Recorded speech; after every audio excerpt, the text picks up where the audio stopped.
Hi, Shannon and Albert. Today is Tuesday, and I have a list that I want to share with you to help familiarize you with everything about the car. All the systems, engine oil, how to work items. What? Do's and don'ts. I can't hear you. Do's and don'ts. Do's and don'ts. Excuse me while I beat my helper here. So anyway, we're going to go through this, and this will help to familiarize you with everything about the car, how everything works and what to do. Okay? So we're starting with engine and related systems. The engine is a 428, as you know. The oil in the engine now is 2050 Lucas hot rod oil.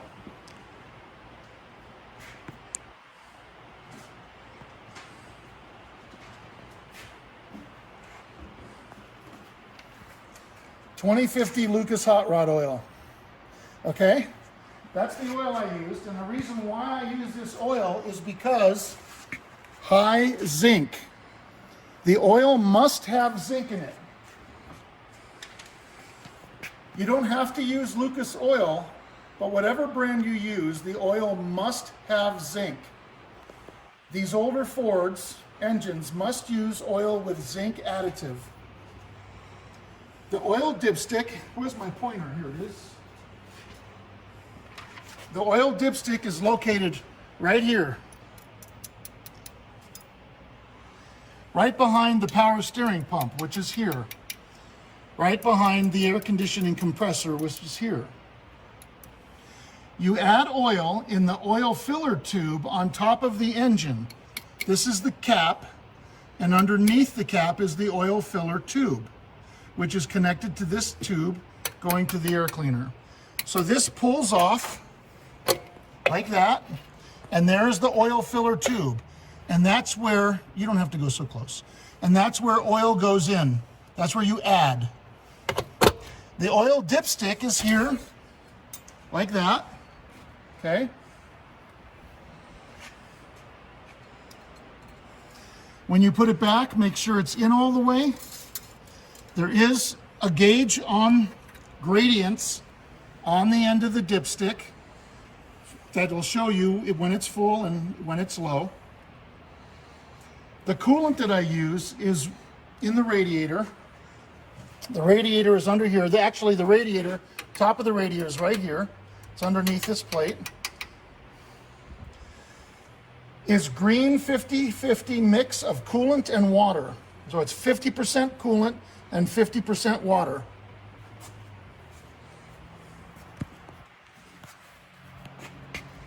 You can buy this anywhere or get it at any gas station. Only use the 50-50 mix, and it will indicate this on the container that is 50-50. See?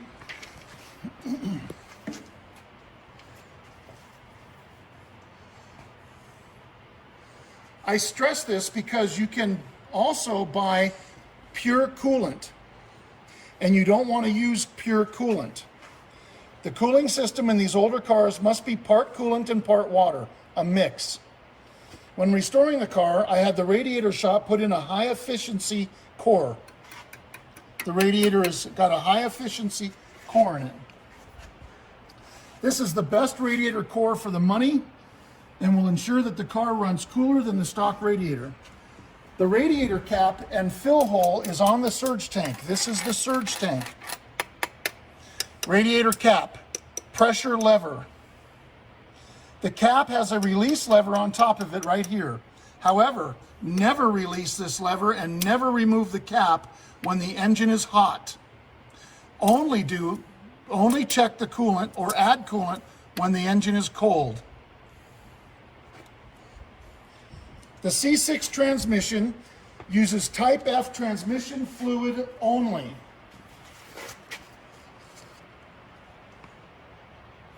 Do not use any other type of fluid. The transmission has to have special fluid in order to operate properly, so you must use Type F. The transmission dipstick is located on the passenger side of the engine, near the firewall, and this is also where you put the fluid. Here is the dipstick for the transmission, And the fluid also goes into this tube where the dipstick is located. Okay, so the dipstick comes out, back up. Dipstick comes out like this, see?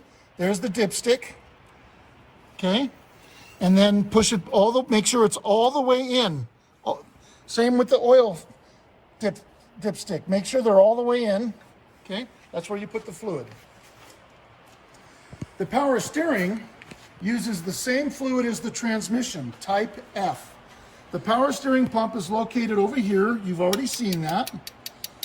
On the back of the power steering pump is the filler tube end cap, right here. So the cap twists off. It's a little stiff, like that. Okay. Comes off. You can see fluid on the dipstick, so you know it's full. And the cap has little locking tabs. So those locking tabs go into these notches. So you put the cap, and it's got the dipstick with gradients on it. Put this on like that. It clicks into those notches, and then you turn it and lock it. Like that, okay? And then pull on it, make sure it's locked properly. Let's go over that again. So I'm going to unscrew it.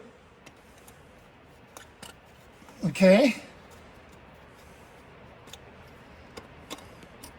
I had to turn it back a little bit to get it to, there it goes, to get it to unlatch, see? Okay, it's got those little locking tabs. They go in these notches. When you put it back on, make sure the locking tabs go in the notches.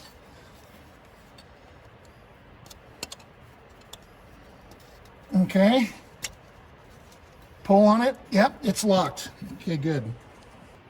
The carburetor is a Holley 1848-1 4-barrel carburetor, and this is a brand new carburetor, very good carburetor. And I used this carburetor because it really requires virtually no modifications whatsoever, except I had to modify the end of the throttle rod to get it to go onto the linkage. And that was all I had to do. And this is why I use these carburetors, because they're a perfect fit. They're brand new. The original Autolite carburetor is 60 years old. They don't rebuild well. They're warped over the years. They're hard to rebuild. Nobody understands them anymore. This is a brand new Holley. You will have no problems with it. The car runs like a clock.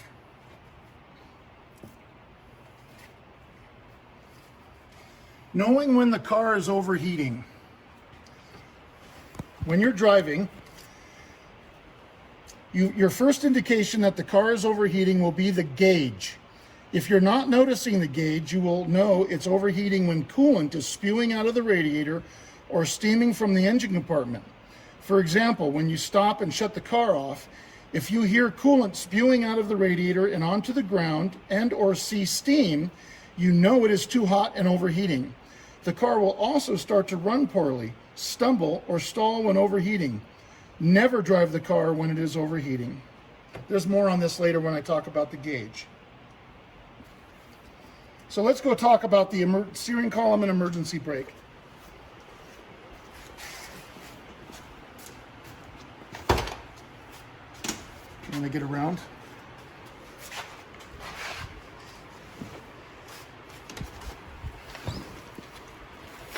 Now, you've already driven the car, so you know something about the steering column, but the steering column has this slide mechanism. To the left is the normal drive position. To the right, it's the park position, locked in park. This is how you leave the car when you're done driving it. You always slide the steering column over to the right. Never, ever leave the car without it being positively placed in park and the steering column slid to the right. These cars are notorious for falling into reverse. It happens to everybody because people don't pay attention to how they're shifting. I've been doing this for 40 years. I know people who have been run over. I know people who have had car accidents or accidents because of this. It's really important that you always remember to do that.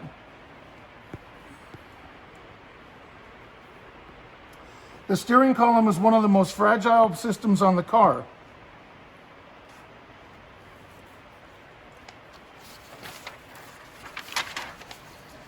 When shifting the car from park into any other gear, pull the shift lever all the way towards the steering wheel and then shift down into the desired gear. So you're going to pull it towards the steering wheel all the way, shift down, and then let go. Okay? Now, one thing of interest while we're here, the big green dot is the normal drive position, not this position. This is the normal drive position. First, second, and third gear. If you have it here, that's second and third gear only. That is not the normal drive position. Okay? When shifting out of gear, pull the shift lever all the way towards the steering wheel and place it firmly into park, and then slide the steering wheel to the right, locking the car in park. Pull it all the way, put it up to park, slide the steering wheel to the right.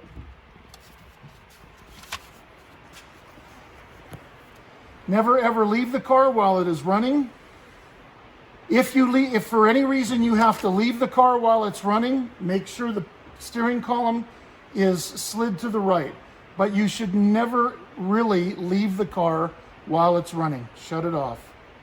And also never leave the car without setting the emergency brake. When setting the emergency brake, always hold the car with the main brake pedal. So you're driving, right? And you put it into park. You're holding the car with the brake pedal. You put it into park, and then you set the brake as hard as you can. Okay? And while pushing the main, all the while, you're still holding the car with the main brake pedal. And then you can slide the steering wheel over to the right and let go of the brake pedal. By holding the car with the brake pedal through the whole process, the emergency brake is holding the car, not the transmission. If you put it in park and let go of the brake pedal, the car is going to roll forward until the parking pawl inside the transmission catches. And that's what's going to hold the car. Then if you set the emergency brake, yes, the emergency brake will be on, but that's not what's holding the car in place. What's holding the car in place is the transmission. You never want that. It's very hard on the transmission. So what you want to do, you're driving the car, put it in park, then hold the brake pedal, set the emergency brake.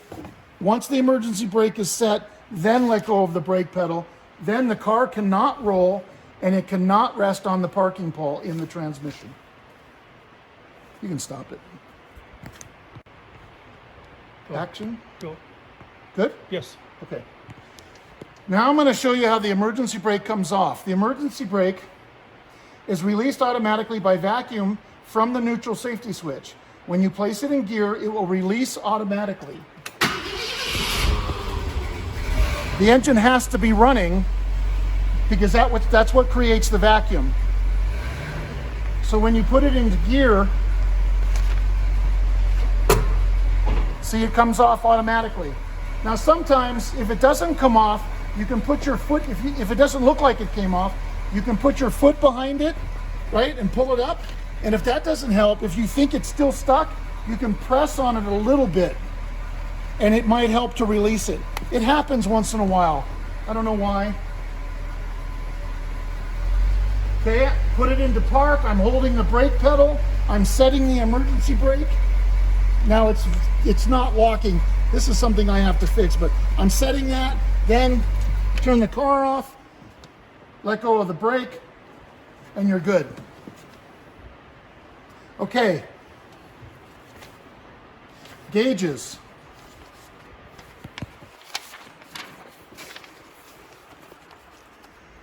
This is the oil gauge. The oil gauge will read. The oil gauge will read high with the needle just past to the right of the word oil. This is its normal position. The engine was built with a high volume oil pump, so the oil pressure will be more than a normal Thunderbird with the stock oil pump. This is the fuel gauge. The fuel gauge appears to be working properly. We will talk more about this later when I talk about how to get gasoline. This is the temperature gauge. The temperature gauge also appears to be reading correctly, but I think it may be a little oversensitive. Not majorly oversensitive, but slightly. The gauge changes noticeably with a change in outside temperature. The temperature gauge has the word temp on it, and I use this as a frame of reference. During my test drive, the needle fluctuated before and... Okay, pick up. Yeah, let's start with temperature gauge again.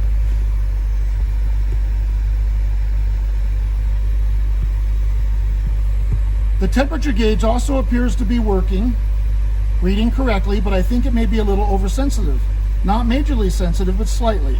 The gauge changes noticeably with a change in outside temperature while you're driving. The temperature gauge has the word temp on it, and I use this as a frame of reference. During my test drive, the needle fluctuated before and just after the T in the word temp, and it was a warm day. When I started out in cooler temps in Falcon, it was reading before the T. Later, when driving on surface roads and in stop and go, the needle went just past the T, but never beyond that. While cruising at speeds, it never went past the T. One day when I took the car to Wendy's for lunch, I was in a long line at the drive-up window. The temperature gauge went to the P and hovered above the P. However, it never overheated, it never spewed out any coolant, or did anything to indicate it was overheating, and continued to run and idle perfectly. This is why I think the gauge is a little slightly oversensitive. So it's good to monitor the gauge, but do not think it is overheating unless you get other signs from the engine. If the needle happens to peg to the right, that is enough to take precautionary actions, so pull over in a safe place and stop. A car that is overheating, you can go to the side, Craig. I'm going to shut this off. A car that is overheating will start to run poorly. It will stall maybe, and you may see steam from the radiator engaged, and it will read hot. Or in this case, the needle will go past the P and maybe all the way to the right. If this were to happen, you would again need to pull over in a safe place and shut off the engine. Okay, so now this is the amp gauge right here. The amp gauge doesn't do much. I know it's when you're good. Go. Okay, this is the amp gauge right here. The amp gauge doesn't do much. I know it's working, but it's pretty lethargic. When I started out on my test drive, it showed a slight charge. The needle had moved to the right slightly. Later, I never saw the amp meter needle move again, and it stayed in its middle position the entire time otherwise. However, I know it is okay because my 66 T-Bird does exactly the same thing as so many others do. So don't expect to see a lot of movement from the amp gauge, if any. The speedometer and odometer, here's the speedometer, and the speedometer has that red blood line that goes from the left to the right. That is working properly, and here's the odometer. The odometer is working properly as well.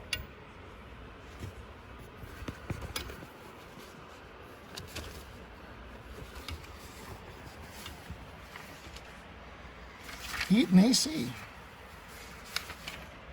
Somewhere. Yep. No comment. Okay. All right. Heater and air conditioning. Now these are the controls on the dash. Here's the top switch, the heater, the radio, the front AC vent. Do that again, Nick. Your pointer was out of frame. Go ahead. Top switch. Here's the heater and AC controls. This is the top switch, heater and AC controls, radio, and the front main AC vent. So the air conditioner. Oh, one thing, the car gets hot inside when driving, even with both the heater and air conditioning off. The floor, center console, and plenum underneath the dash get hot, and they radiate a lot of heat. I added extra insulation to the floor and the firewall, but this did little to stop the heat radiation. This is common for Thunderbirds because they have a deeper transmission tunnel than other cars because of the unibody design. When test driving, I can feel the floor and center console heat up. All Thunderbirds do this, and you will notice this. There is no way to stop it. We did as best we could do with the insulation to stop as much of it as we could. However, I did open both fresh air vents up here. See, it says left air and right air. These are the two controls. You pull them to open and push them to close. You can open one at a time. Right vent, left vent. Okay, closed, open, closed. Now I opened those while I was test driving and it helped. Using the air conditioning is okay, but on hot days, you run the risk of overheating the engine or causing some other issues. This does not mean you can't use it. Using the air conditioning on highways going at speeds is always preferred, but using it around town on a hot day is not very good. This is when you could have a problem. Always put the air conditioning lever in the REC position, all the way to the left. REC means recirculate. It recirculates the air inside the car.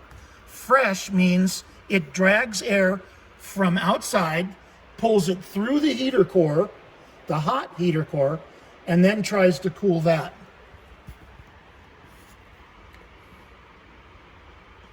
Always put the air conditioning in the REC position, as I said, never the fresh position. Because the fresh position takes fresh air from outside that is dragged through the hot heater core and then tries to cool it.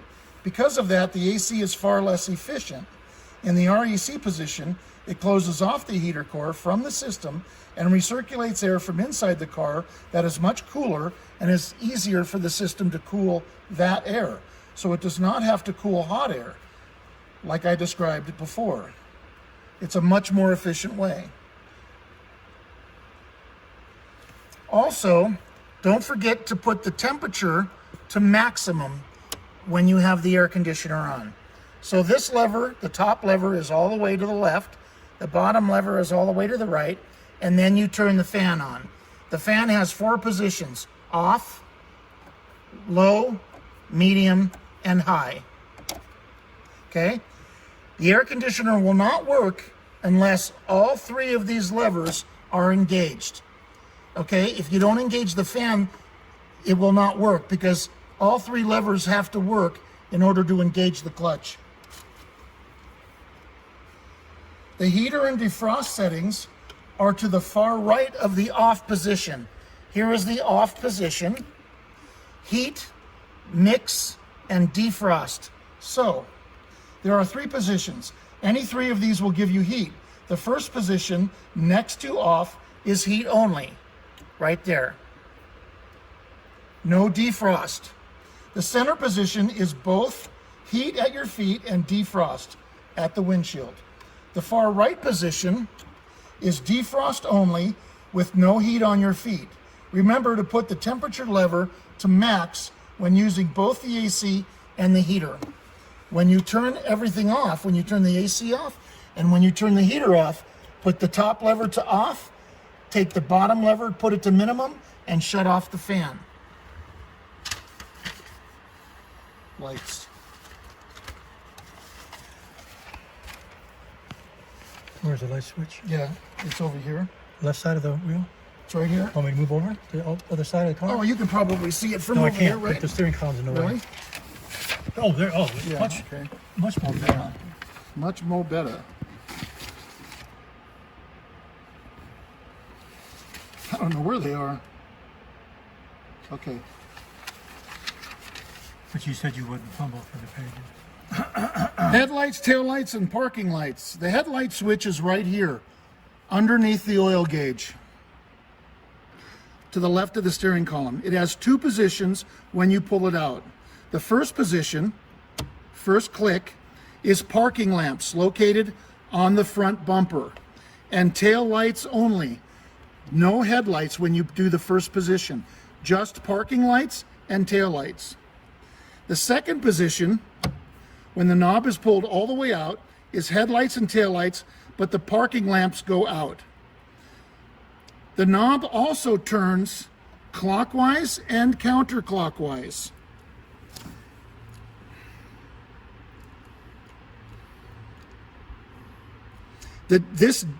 When you turn it all the way counterclockwise, you feel a click. Here, let's do this. Close your door, Craig.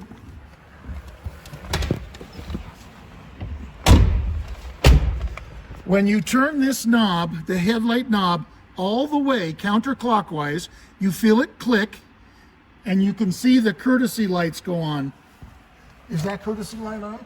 Yeah, it is. Can you see it down there? Yep. There's no way I'm going to get to Mike for say without. Yeah, it doesn't matter, but being you a can see that it's contortionist. on, right? Yep. Mm-hmm. Yeah, so this turns the courtesy lights on. But you have to remember, if you use this, you have to remember to turn it off, or the battery will go dead. The courtesy lights will stay on even with the car off, and it will kill the battery. So you have to remember, if you turn it on, turn it off. Now, to the right of that position, that courtesy light position, this is the rheostat for the dash lights. Can you zoom into this? Here, let me move this over. Can you zoom into this? So you can see that the light, see how it's green? Now when I turn it clockwise, watch the light dim. See the light, the green go away? And I turn it counterclockwise and it gets brighter. This is what controls your dash lights. To the clockwise, dimmer, counterclockwise, brighter, but don't go all the way, because then you go into the courtesy lights. You can feel that little click at the end. Don't go into that. Just go into where it stops before that click for the courtesy lights. You have to play with it to feel it and know what it feels like, okay? And then push it all the way in to turn the headlights and the tail lights off, and the dash lights, they turn off.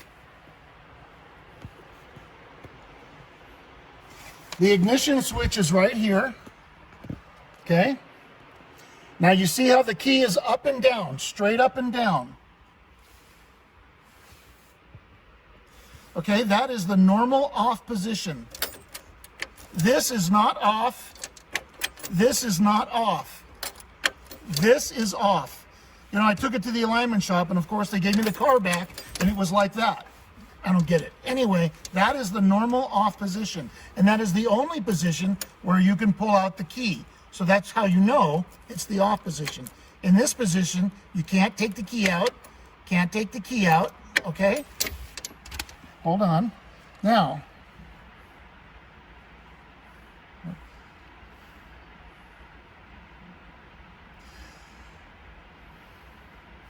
one click clockwise from the off position is the on or run position. One click, that's where it's going to be when the car is running. 2 clicks is engine start. See? Now it's in the on position because it was in the start position, and when you let go, it recoils back to the on position. Then this is the off position. And then 1 click counterclockwise is, accessory. Accessory is where you can use your PowerPoint. We'll talk about that later. You can run the windows, work the top, run the radio, okay? You can do all that in the accessory position. When the key is in the off position, the PowerPoint does not work, the windows won't work, the radio won't work, okay? The flasher, there is a flasher switch below the clock on the dash.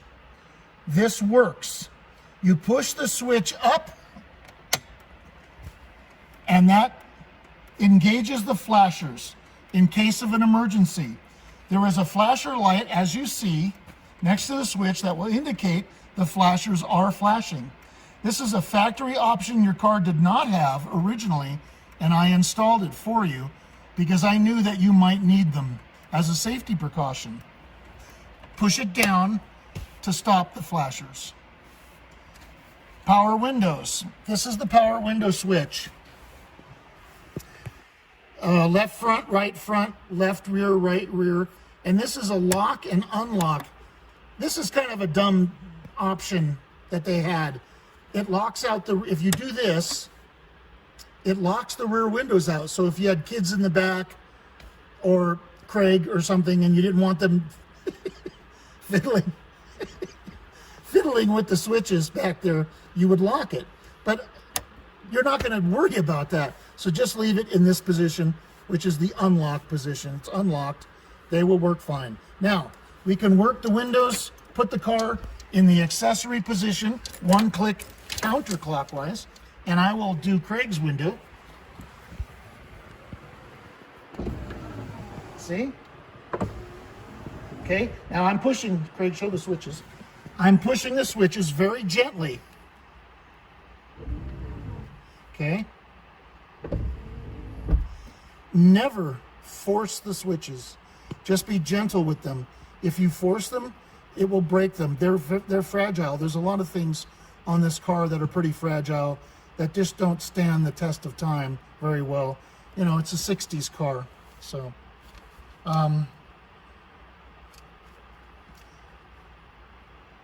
if you have a problem with the windows, be gentle with the switches.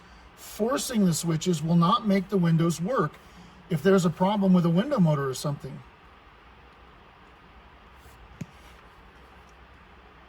Power windows are the most troublesome systems on the Thunderbird, second only to the top mechanism. However, I feel confident that you won't have any issues with them because I reconditioned everything. I think they will stay good. And now the vent windows, can you see it? Want me to slide that over? The vent windows are crank, okay? Clockwise opens them, counterclockwise closes them. These have new gears, all the seals are new, everything is good.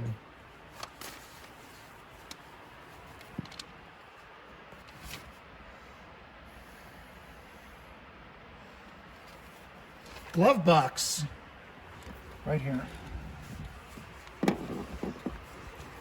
While we're at the glove box, this is what I do with my seatbelt. The best way to not, instead of just throwing it on the center console, the best way to not chip anything or damage anything when you're done with the seatbelt is just to relax it over the glove box and let it hang on the other side. And you can do the same with the passenger one, or you take the seatbelt and you just lay it on the floor. Now, the glove box is locked, has a lock. The lock is right here. The button to open it is on the driver's side. Let me get to that. That's page 7. Okay. The key for this, in case you wanted to lock it, is right here, the round key. This will lock the glove box and just spin around like that.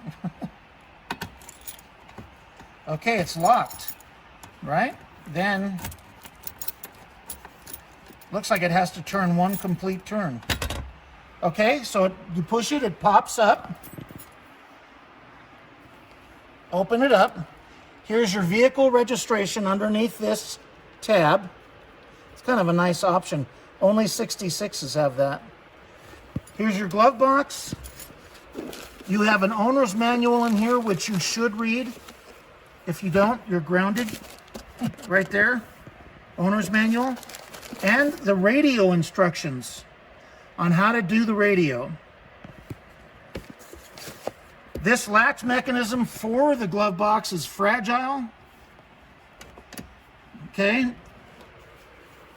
That should be enough. I saw the button pop out. Should be latched, right? I'm going to push it all the way in. Open it up like that. If you close it slowly, it won't latch. If you do that and just let it lay there, it's not going to latch. You have to kind of do that. Okay? Perfect. Oh, let me put this stuff back in. Okay. I got you a USB cord. It's a little long. That's all they had. So you can charge your phone. That goes with the car. Ashtray. Where's the USB port? The ashtray and the USB ports. The ashtray is forward of the glove box. I converted the cigarette lighter to a power point. I think I had told you that. Pull the lid off, and you can stick something in there if you have a laptop or a CD, DVD player. You can use this. It only works when the key is on. Okay? Why are you showing the key? Because I thought you were going to talk about the key. No, we're talking about this. I just said only use it when the key is on. So anyway, and then here's the ashtray. I have extra fuses for you. The fuse box is down there by Craig's feet. I'll show you that later. Here's extra fuses if you need them along the way. And put this back on. And then the lid just flips up and down like that. Okay? Okay? Okay. Action. Okay, one thing we didn't talk about yet, next is the map light. Here's your map light. Back, pushing it forward is off. Pushing it rearward is on. Don't forget to turn them off. Again, you'll kill the battery. Okay, these are your wiper controls. The wipers are hydraulic through the power steering system. They will only work when the car is running. So the one on the left is your wiper motor, and the one on the right is your squirters, washers, whatever you want to call them. See? Okay? Like that. And then you have speeds. See? Fast or slow. Do that again. I didn't catch how that. Okay, see? That's slow, faster, faster. See? Slower. And then all the way in is off. And this is your squirters. That switch. Okay? And your clock. This clock keeps absolutely flawless time. You can come back a month later and it will be absolutely correct. And I know that because that was the clock in my car. And I had to take my clock out and give it to you because the clock, your clock, I had sent it out to be rebuilt and they didn't do it right and it didn't work. And I didn't want you to have a clock that didn't work. So that clock keeps absolutely perfect time. Okay, back up a little bit. This is how you adjust it. This knob here, right? You pull the knob out all the way, and then you see it turn. I'm pulling it out, and I'm turning the knob. You have to keep pulling it out as you turn, okay? Like that. That's how you adjust it. Be gentle with it, you know. And again, these all work with the lights. They all light up green. See the green? And then if I turn the rheostat down, it goes away, comes back. So all these light up at night. All these light up green at night. It's pretty awesome. Okay, shut it off. Go ahead. Action. Okay, door locks.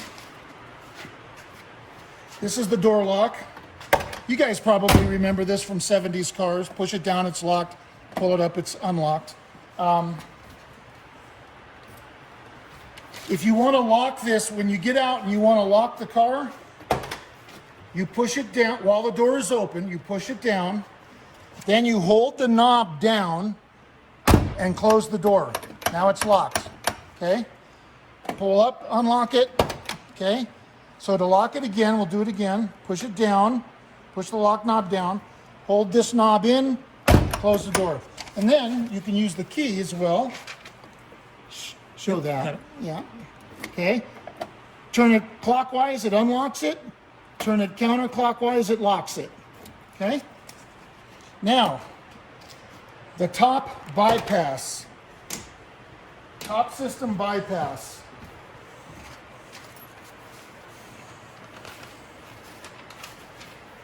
I have no idea what I'm going to be pointing at a camera at.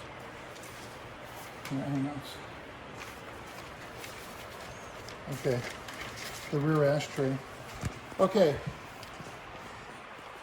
There are two top bypass switches inside the rear ashtray behind the glove box, right there. These are only used in case you have a top system failure and you need to open the trunk lid. As long as the top motor continues to work, you will be able to open the trunk lid with these switches. So you would use them like if a relay failed, you know, or a limit switch failed. If the top motor fails, you're stuck, because then you cannot hydraulically open the trunk or do anything. The top motor is new, and I anticipate you will have no problems with that anyway. These top systems are old technology and troublesome and are not known for their reliability. All the parts are new, so hopefully everything will be okay. This is why I installed the two bypass switches, because of the problems that people have with these top systems.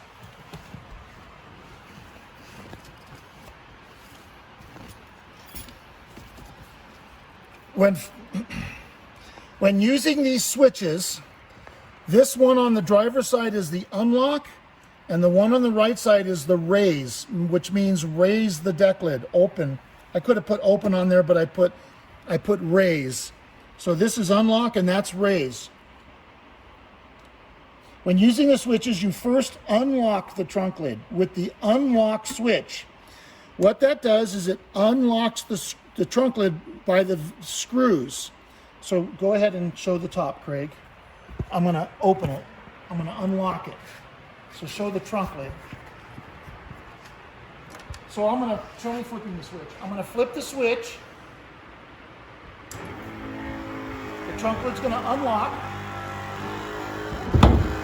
It's jumping up and down on its screws. When it does that, that means it's unlocked fully.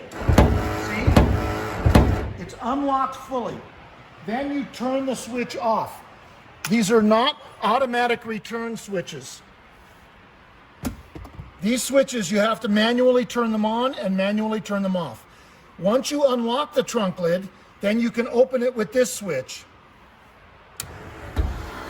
See?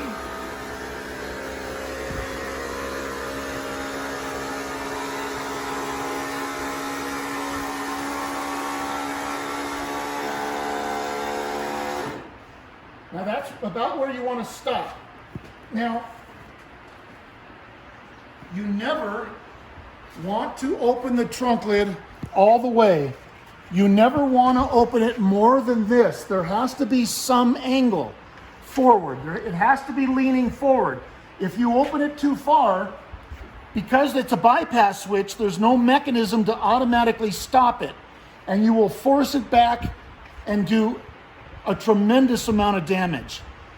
This is as far as you're going to go. You see the angle? Okay.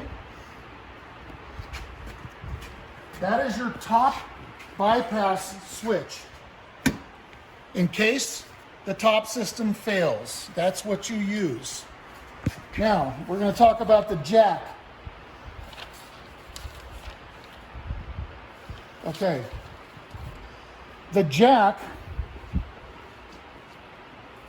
you know what? Let's talk about the top first, because it's in the way of the jack. Okay.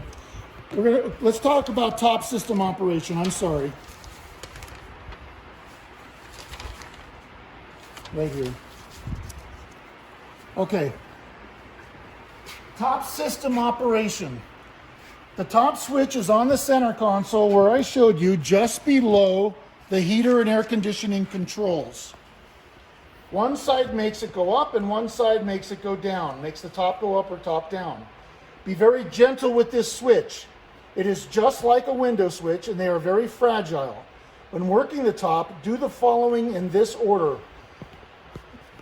Number one, make sure the car is in park and the steering wheel is slid to the right. Always. The top system will not work unless the car is in park because of the neutral safety switch mechanism. Ford did not want you to be able to work the top while doing 70 miles an hour down the interstate for obvious reasons. So it only works when it's in park, and it will also work in neutral, but just do it when it's in park. The car, number 2, the car does not need to be running to run the top, but it's better if it's running because it's easier on the battery. If you work the top with the engine off, place the key in the accessory position. 1 click counterclockwise. It's okay to work the top briefly with the car not running, but an already weak battery might have issues with it. The top system will not work properly and fail if the battery is not fully charged. So if you have a top system failure, that's one of the things to check first, is to make sure the battery is fully charged. This battery is brand new. Number 3, let's pretend the top is up. The first thing you want to do after number 2 is unlatch the top from the windshield. Make sure the J-hooks, can't see them yet, make sure the J-hooks, that hook here,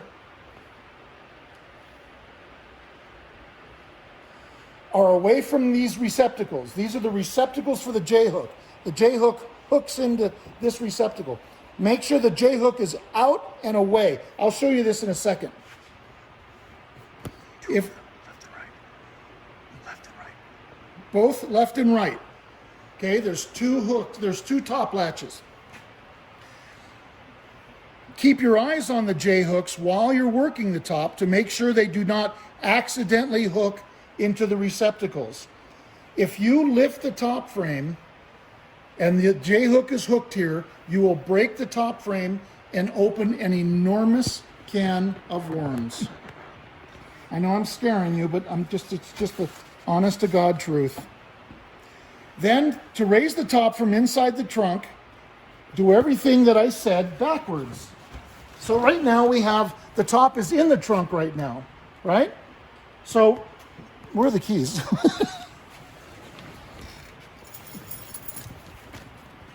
Move your script. Move what? Your script. Oh. So, keys. Now the car is not running, but the steering wheel is over to the right, okay? Accessory position. We're gonna raise the top, okay? Right side of the switch.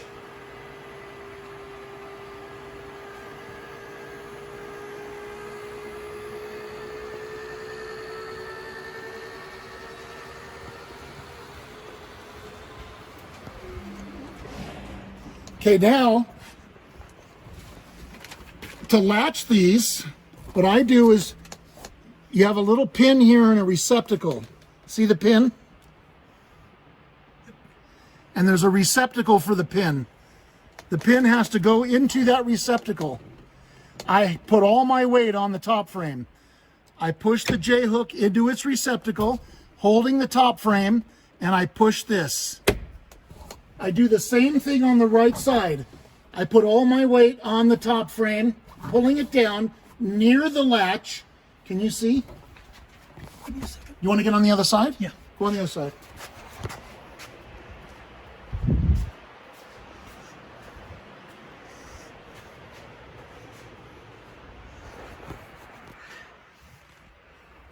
Go ahead. Okay. I can see the pin is in the receptacle. The J-hook is in its receptacle receiver. I'm holding on the top ring, pulling down hard, and latch it. That's it. Now, unlatching, what I was telling you earlier. Pull this all the way back. Do that again, Nick. Your hand was covered all the action. I don't know. But when you open it, your hand blocked the whole camera view. Well, it's gonna. I have to grab it. Yeah, but do it with that hand. Okay, I'm gonna unlatch it. Okay. Now watch the J-hook. I'm pushing the handle all the way back, and the J-hook comes back with it. But I'm making sure that it's doing that. Same thing on this side. I pull the handle all the way back. The J-hook comes back with it. See? Now it's free of the receptacles. Okay? Then once you latch it down, let me do that again for you. Okay? Make sure the pin is in the hole. Can you see it? Mm-hmm. Push that in there.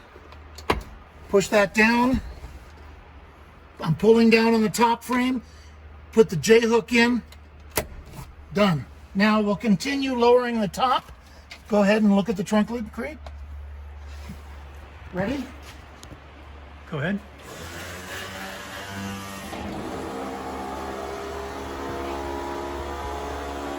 Okay, now I'm going to lower the trunk lid down, and then it's going to screw down and lock. When it locks, it's going to click. It'll click, click, click, click, click like that. You wait for that sound. That tells you that it's done. And don't stop until you hear that clicking. So get close when it closes, Craig.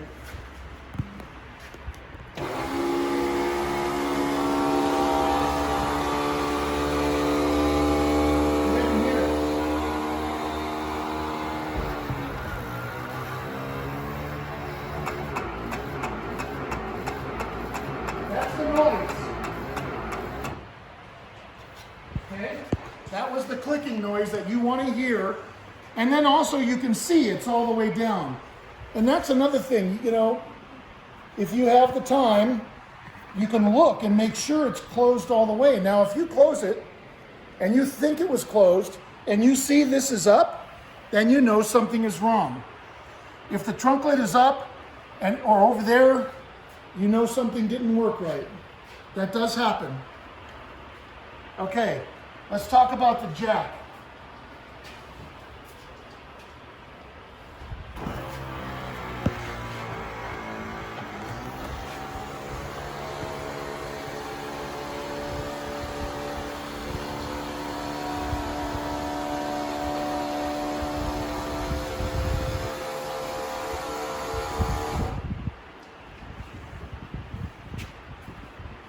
Stay here on that side.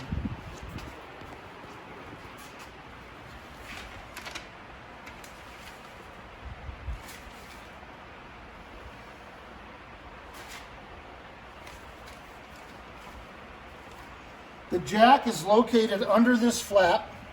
You can pull this up. Be very careful of these wires. Never hit this with anything. Be very aware of this. This is a very rare limit switch. They're not available. If it gets damaged, you're screwed. I had a lot of trouble with this, getting this to work. We're lucky that I was able to do that. Here's the jack. The jack is in here. The jack is complete. Crowbar, jack stand. The hook is on it. It's in here. It's all tied down with this. Stowed nicely. Do not use the original jack to jack up the car. The original jack for the car is stored under here. The jack is complete and in perfect working order, even though you are not going to use it. These jacks were a bad design at best, and they can be very unstable and also damage the bumpers. Do not use it. If something happens, you have to call a tow truck. Now, another part of the jack is in here, the stand. The stand for the jack and the spare tire are in here, okay? You guys saw this when we were at the show. This is all tied down nicely. The spare tire, this tire is the same as the other 4 tires on the car, a radial, same tire, brand new. It's mounted to an original steel wheel that I bought. The tires I bought from Big O. Tire pressure is 32 to 35 pounds, 32 when it's hot, 35 when it's cold. Because you have wire wheels and tubes, check tire pressure regularly, especially if the car has been sitting for long periods. It is not uncommon for wire wheels to lose their air overnight. I don't know anyone with wire wheels that has not had a mysterious flat on more than one occasion. The wire wheels have tubes. They are not tubeless. The tires themselves are tubeless style tires, but because you have wire wheels, there's tubes inside. The spare tire, because it's on an original factory rim, it has no tube. It's a tubeless tire with no tube. The spinner caps on the wire wheels pull off by hand. They are not bolted to the wheel.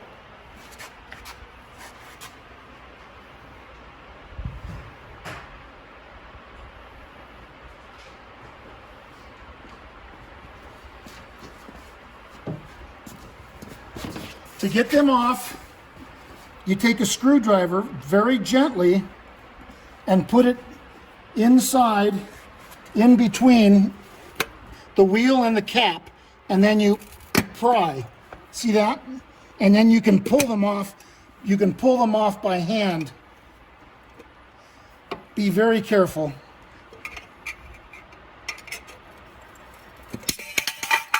Like that, but try not to drop it on the ground. Okay, and then when they go back on, put it on like that with the palm of your hand. Like that. Okay, that's it. The lug nuts, you know, the lug nuts and everything that hold the wheel to the car are underneath the cap. You can shut it off. Quiet on the set. Okay, just to familiarize you guys with some of the top mechanisms, I know you probably don't really care that much, but you know, and you're probably not going to have to mess with any of this stuff, but I just want to familiarize you with it in case anybody needs to see this video. This might help them if they have to fix something. Over here, this is your flap transmission and upper back panel limit switch. The black thing is the upper back panel limit switch. The silver thing is the flap transmission. This is the flap. This replaces the package tray when the top goes into the trunk. So the package tray, top frame, and the top skin and everything, that all goes back into the trunk. Then there's a big hole here, and that's what this flap replaces. Okay? This is your screw deck lock motor for these screws. Okay? Yeah. This is the motor for these screws.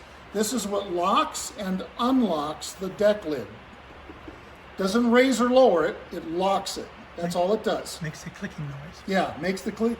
These are actually what make the clicking noise. These are the female receptacles for the screws. And then where Craig is right now is the deck down limit switch.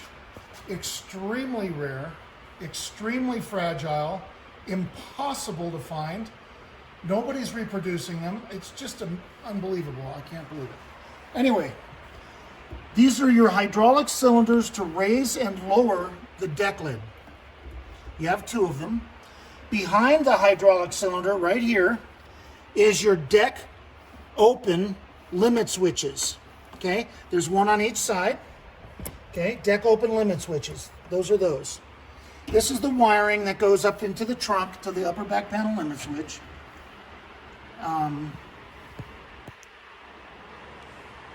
Okay, let me put the top into the trunk. Blue rag. Yeah, I'm gonna put the top in the...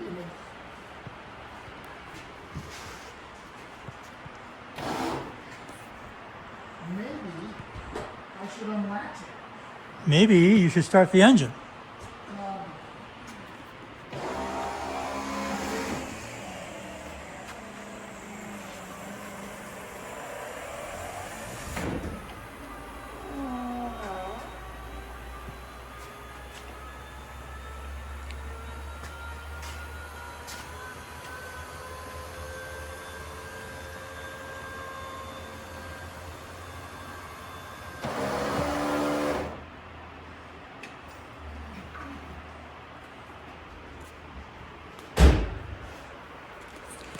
Oh, I see. Much better view now. Yeah.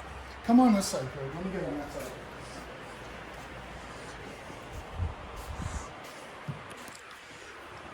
Okay, so right here, this is your top up limit switch. This is the rarest thing on the car. That and the package tray. This and this. Just so you guys know, remember when you bought the car and I said that it had some wrong parts on it? This is one of the parts that was incorrect. The one that you had on the car was for a 64 and early 65. In mid 65, they changed the design. Why? I have no idea. And so they made changes to it. So one will not work on the other. You had the early one. So the parts car had the later one. It was a late 65. Same with the trunk lid. The trunk lid mates up with the package tray. They have to be the same year. You can't use a 64 with a 66. So that's what we changed with one of the things we got from the parts car. This is your top up limit switch. This is, like I said, along with the package tray, is the rarest thing on the car. These are hen's teeth. I found one. This is a replacement because yours was bad. The original one was bad. This is the top down limit switch. These are a lot more common. So these are your cylinders for the top frame. These two cylinders.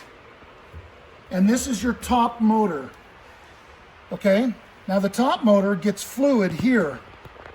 And I'll show you that in a minute. I always put a rag under it because they always seep a little bit.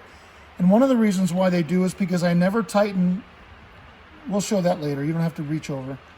I never tighten the filler screw. I never tighten it tight because then it'll overpressurize the motor. I leave it finger tight. It allows the motor to breathe. These are your top solenoids. They prevent the fluid from passing during certain functions. They'll open and let it pass, then they'll close and not let it pass, depending on which function you're doing. These are your top relays. There's 8.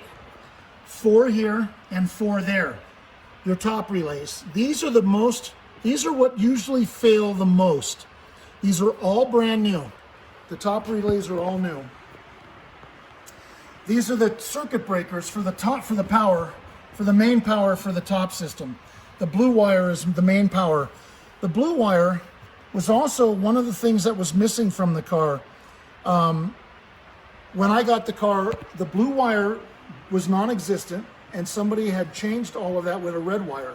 So they had red wire from the battery all the way to the trunk. So we got all that from the parts car. We got all the blue wiring all the way forward from the parts car and grafted it into the wiring loom. This is the sequential motor for the turn signals and brake lights. This is not the original factory motor. It's a solid state reproduction, which is much better. And this is brand new, and this is what controls your sequential tail lights and the brake lights.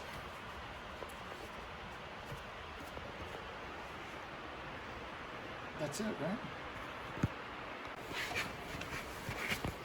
Go. Okay, quiet on the set. Action.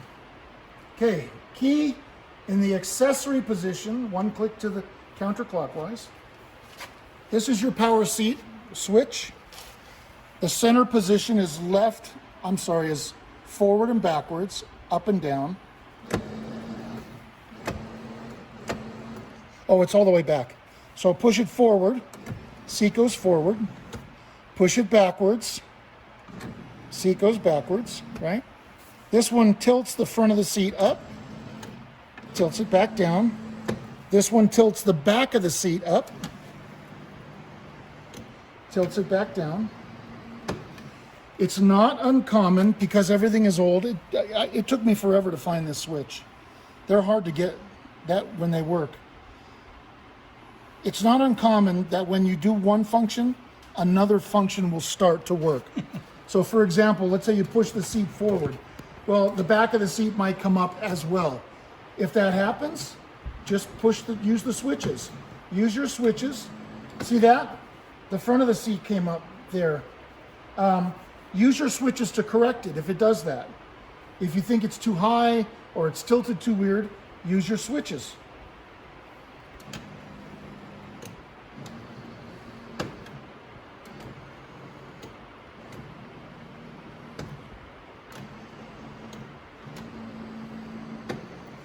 It's working pretty good.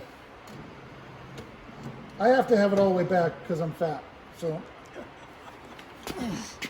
key off. Okay, going over to the passenger seat.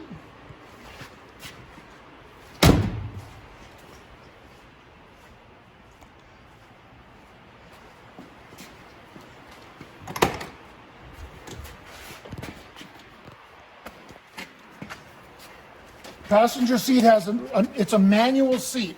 The passenger seat is not a power seat like the driver's seat. Manual only. It only goes forward and backwards. When you push this lever backwards, you can scoot the seat forward or rearward. Okay? Like that. Okay?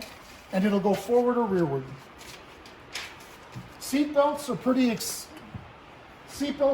explanatory. Now you drove the car and you worked the seat belts, but just so you know, just a refresher.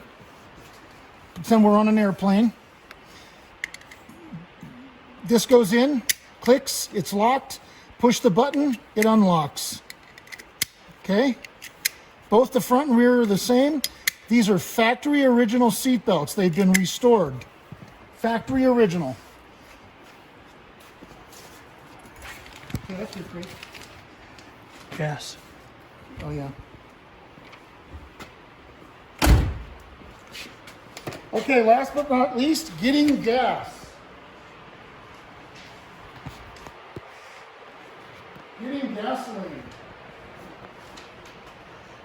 Okay.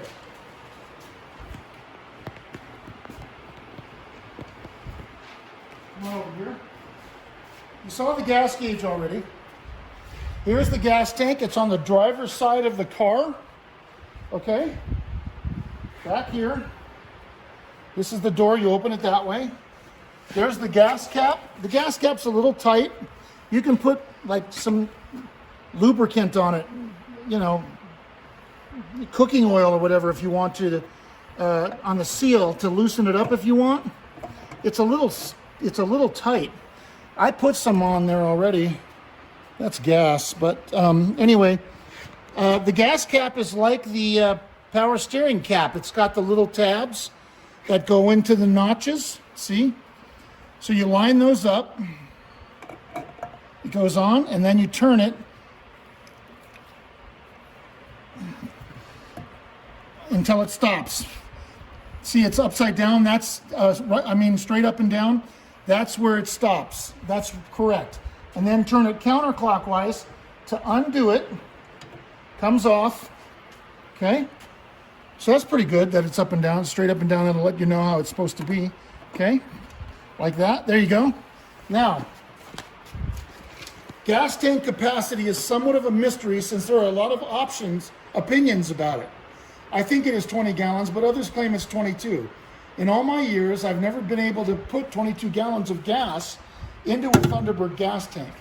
So for sake of argument, let's say it's 20 gallons. The fuel gauge appears to be reading correctly. At fuel gauge reading of 1/2, I added 9 gallons. If it holds 20 gallons, that's almost half, right? And later at fuel gauge reading 1/4, I added 13.75 gallons, almost 14 gallons. Sounds about right. I test drove the car on August 8th with a starting mileage of 199 miles on the odometer. I don't remember exactly how much gas was in it at that time. I drove to Lyman and filled it up at 253 miles. That's about 54 miles, right?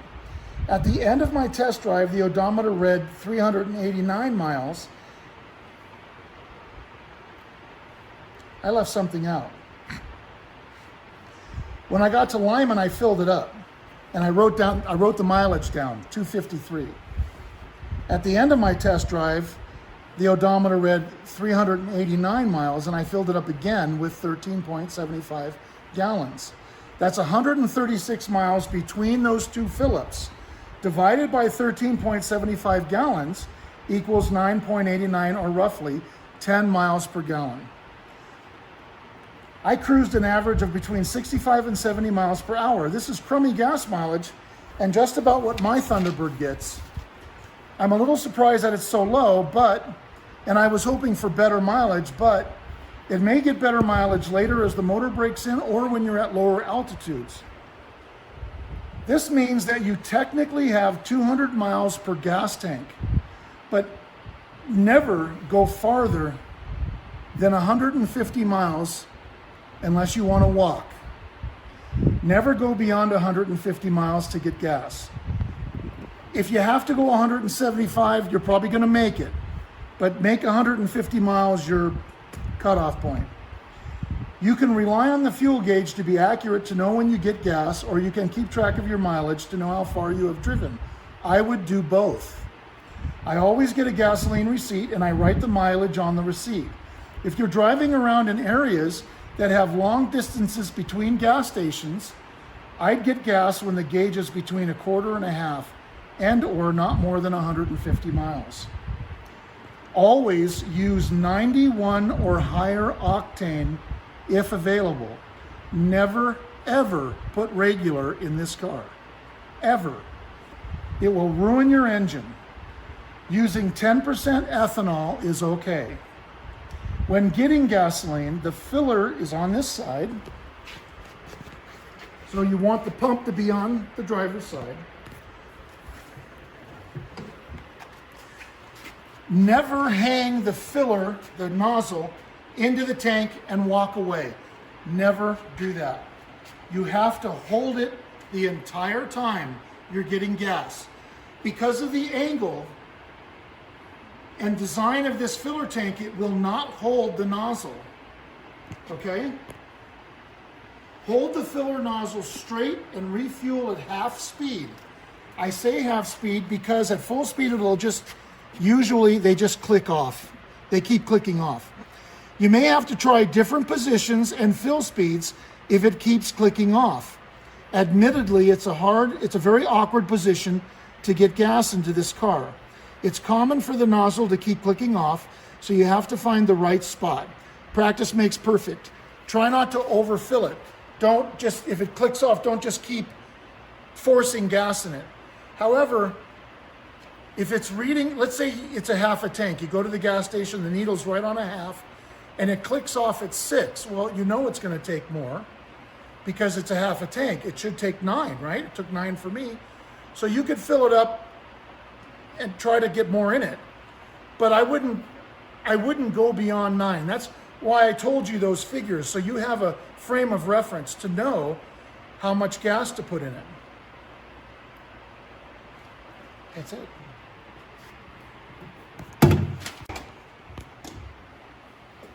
Ready? Action. Quiet on the set. Okay, that's getting old now. Okay, here is your fuse box. Passenger side of the car, where the feet go. Okay, it's right there. Okay, and you have extra fuses in the ashtray as I showed you earlier. Now what I do is I take a pen screwdriver, I'll put one in the toolkit, and you can pop these out with that. Make sure the key is off. Engine off, key off, and you can pop them out. So I take this, go underneath gently, okay, and they just pop out like that. And they can go in either way, doesn't matter. They just pop in like that, okay. There's 2 rows of fuses. And they're all labeled. They're not labeled. They're not labeled. I don't have the sticker in the door. I have the door off. There's a door that goes here. I'll get it. Hold on a second. This is new. These are new parts, and the tab is missing. That locks it into place. Stupid. Anyway, it goes up. You put these 2 tabs, go up in 2 slots up here, and then it clicks in down here. But that's broken off, so I'm going to fix that. But that's how it goes. That's how the door goes back on. Okay? Then it comes off. And then you can get to your fuses. And then you put this back in. The 2 tabs go in those 2 slots. And that clicks in. That's it. You know, if you have to take this off for access, it just unscrews with a Phillips. I had to paint this. They come in black. The screws kind of help chip the paint off a little bit, but it's unavoidable. They don't come in white, unfortunately. They should.